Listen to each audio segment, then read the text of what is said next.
this video, I'm going to share how you can make an extra $1,000 every single week using only your phone and Facebook Marketplace.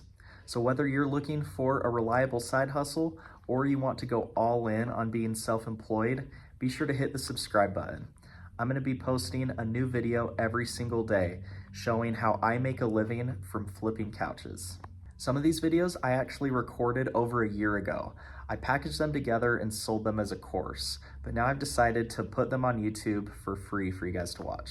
So if you're just tuning in, I recommend going back to the beginning of the series so you can watch these videos in order. I'll put a link for that first video on the screen. But if not, let's jump into today's video. All right, what's up guys? This is the couch that we're gonna be fixing up today. As you can see, it looks pretty messed up. It's not the cleanest, it has some rips, and it's got a bunch of crap all over it. But when we're all done with it today, we're gonna be able to sell this thing for way more than what it's worth right now. We're gonna do pretty much everything that you could possibly do to fix a couch. We're gonna be doing that to this today. We'll just take it step by step, and I'm gonna show you a detailed video of each thing that we're gonna be doing. All right, this section is gonna be about stitching up rips in your couches.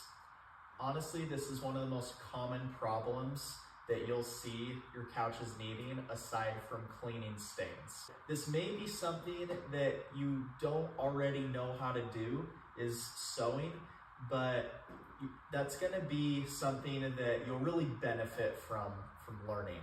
Some things that you'll need to stitch up your rips. I just keep a little pencil box with all of my sewing stuff in it, just to keep it nice and organized.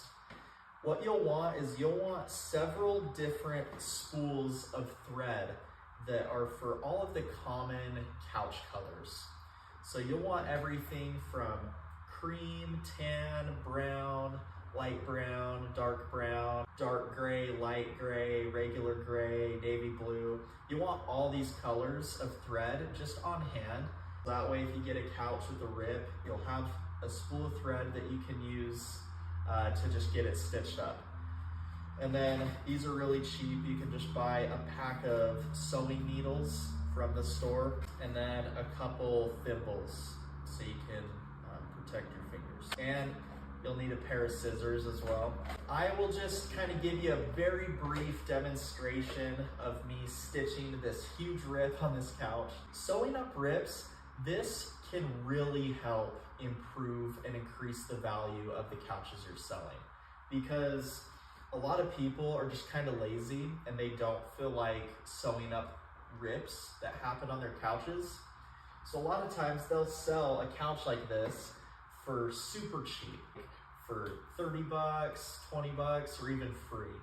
And really all it'll need is just a few things before you're able to charge 150, 180, even 200 bucks for the couch. And so no one's gonna wanna buy a couch that has a giant rip on it. So it's essential that you learn how to sew and learn how to stitch up these rips. Also, there are some spots on couches that are harder to stitch up than others. Like sometimes if there's a rip like deep in a crack, you kind of have to hold that open while you stitch it. It can be kind of difficult, but luckily the rip we're sewing up today, it's right on the front edge, which is a pretty easy spot to stitch up. So again, if you really need to learn how to sew, I would also just look up another brief sewing tutorial on YouTube and just find something. And then once you figure it out, then it's not that hard. But this is something that is really important to know with flipping couches.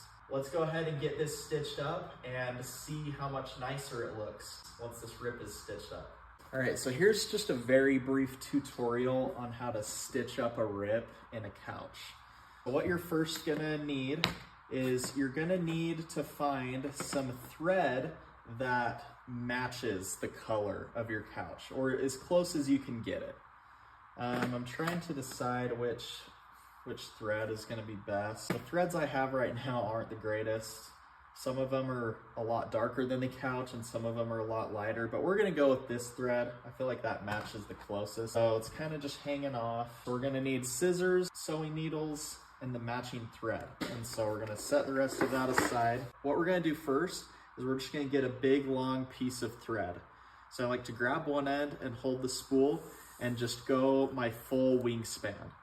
And then I will cut the thread off. So there's a piece of thread about the size of your wingspan. Now we're gonna get a sewing needle. Sometimes I like the ones with the bigger eye of the needle, so that way it's not super hard to thread the thread through. This can kind of help you get the thread through the needle, is you just kind of lick the end of the thread. And then I've had a lot of practice, so I got it right through the needle. And then you pull it through the needle a few inches, and then I like to kind of twist it to keep the thread locked on the needle. Then you get the needle and the thread, and what you want to do first is, let's get this stuffing back in the couch. What we're going to do first is we're going to tie this end of the thread onto the fabric with a few knots. We're going to poke the needle through, that's going to come out the other end, and then we're going to pull it through, and then we're going to poke it through again and make a loop, but we're gonna feed the needle through the loop to tie a knot. And then we're gonna do that a couple other times to tie a couple other knots. That way we're like triple knotting it. And then we're gonna pull the needle back through. Let me do one more knot. You pull the needle through. Now it's triple knotted. Now we're gonna cut the excess off of that. So that way, we've got the needle and we've got the thread that's tied to the couch. Now we're gonna get the other end of this thread and we're gonna feed this through the needle. You're gonna lick the thread and feed it through. Now that that's through, we're gonna pull it pretty far and then twist it again. Now we've got this, and now we're just gonna start going through and through, stitching this fabric up. Basically, you just get the needle and you poke it through to the other side, and then you pull it through, and then you just repeatedly do that along the entire way.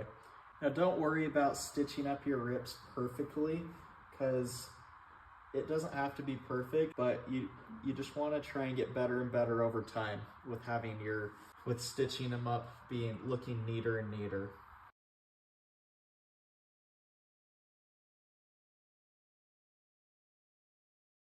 Now that we're reaching the end, what you do is you just do like what you did at the beginning and just tie a few knots to seal it off. And then once you're done tying a few knots, you just cut the excess thread off. There we go. Now that rip is stitched up and looks a heck of a lot better than what it did before. That alone increased the value of this couch by a ton. Because before, no one's gonna buy it with a big hole in it. But now, people will buy it. So let's move on to the next section. All right, so this section is about fixing the scuffs on legs of couches. Every now and again, you'll get a couch with wooden legs that are just really beat up. There's a lot of scuffs like this, and the scuffs, they're really noticeable because the scuffs are like a wood color and the couch legs are black, so they really stick out. So your goal isn't to necessarily fill in the scuffs with wood filler or anything, but your goal is to just make it so the customer doesn't notice them that easily. And the best way to do that is just with these wood markers. I would get 1 or 2 packs of these. They're super nice. They come with a bunch of different colors of markers. What you do is you just find the marker that matches the color of the leg the closest, and it's super simple. You just color in the scuffs. It's not like a perfect fix, but it's really quick, and it can, at a glance, it makes the couch look a heck of a lot better. You pretty much you just get the marker and you just color in the lines. I also like to have a rag so you can kind of wipe away the excess. But yeah, you just color over the lines and you can push really hard so the marker gets deep in the crack. And yeah, you can see this leg's already starting to look a lot better. Also, a lot of times you'll see a lot of scuffs on the edges of the legs. So you could get the marker and color the edges to make sure that the edges are good. And once you get that all touched up, you can just wipe it and maybe put a second coat over it. Now that's starting to look a heck of a lot better. But then what you can also do is, remember, a lot of the legs you can easily twist. So if you're not pleased with how it looks after you put the marker on, so at a glance, the customer is gonna be a lot more happy with it. But remember, you can also just turn the leg and then it looks way better that way. Maybe there's a side of the leg that doesn't have as many issues and it's a lot easier to fix. Just pay close attention to detail. That's the moral of the story with this, is you want to make a good first impression when the customer comes and looks at your couch.